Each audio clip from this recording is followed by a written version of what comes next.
తేలే గుణం రహస్యం, ద సీక్రెట్ ఆఫ్ బోయన్సీ. అక్షర తన బొమ్మ పడవతో ఆడుకుంటుంది. ఆ పడవ నీటిపై తేలుతూ ఉంది. ఇది ఎలా తేలుతుంది అని అక్షర ఆశ్చర్యంగా ఆలోచించింది.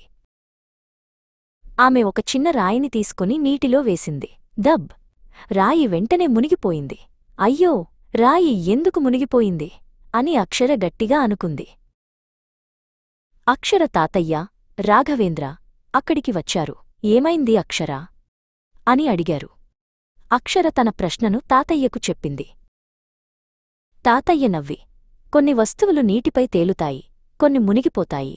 ఇది తేలే గుణం బోయన్సీ వల్ల జరుగుతుంది అని వివరించారు.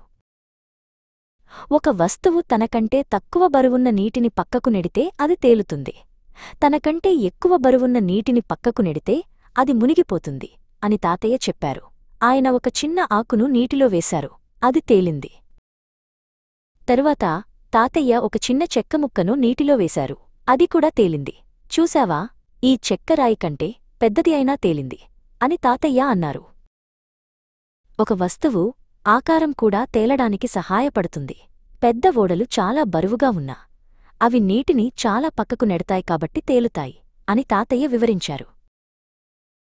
అక్షర తాతయ్య చెప్పిన మాటలు జాగ్రత్తగా వింది. ఆమె ఒక మట్టిముద్దను తీసుకుని దాన్ని గుండ్రంగా చేసి నీటిలో వేసింది. అది వెంటనే మునిగిపోయింది. అక్షర ఆలోచించింది. ఓడ ఆకారం. ఆమె ఆ మట్టిముద్దను ఒక చిన్న గిన్నెలా, పడవలా తయారుచేసింది. జాగ్రత్తగా నీటిలో పెట్టింది. ఆ మట్టి పడవ నీటిపై తేలింది.